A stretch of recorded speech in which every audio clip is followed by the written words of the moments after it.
Hello dears, అందరికీ నమస్తే. Road to Asian cutting series day 31 మనం బ్యాక్ అండ్ బైసెప్కి వర్కౌట్ చేసుకున్నాం. పొద్దున్నే లేచి జిమ్కి బయలుదేరిపోయాం. జిమ్కి వచ్చాక మన ప్రీ వర్కౌట్ని రెడీ చేసుకున్నాం. ప్రీ వర్కౌట్ రెడీ చేసుకున్న తర్వాత ప్రీ వర్కౌట్ తీసుకొని కొంచెం అరగంట రెస్ట్ ఇచ్చి మళ్ళీ ప్రీ వర్కౌట్ డ్రింక్ తాగి మన వర్కౌట్ స్టార్ట్ చేసుకున్నాం. వర్కౌట్ అంటే రోజు ఇదే చేసుకుంటున్నారేమో.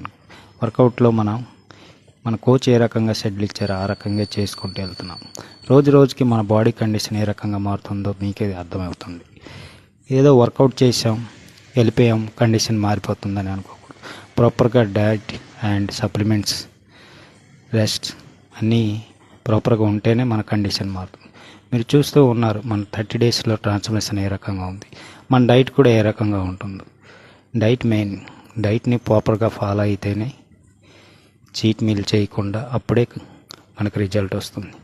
డైలీ మనం చేసే workouts, diet, step counts, cardio అన్నీ ప్రాపర్గా ఉండాలి. దాంతోపాటు ఫోజ్ ప్రాక్టీస్ కూడా చేస్తూ వస్తున్నాం.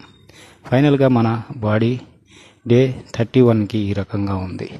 చూస్తూ ఉన్నారు కదా మన 30 డేస్ ట్రాన్స్ఫర్మేషన్ ఏ రకంగా బాడీ ఫ్యాట్ పోతూ మన బాడీలో మజిల్స్ ఏ రకంగా విజువల్ అవుతుంది, ఫైబర్ కూడా విజువల్ అవుతుంది. ముందుకి ఇంకా చేంజ్ అవుతూనే ఉంటుంది.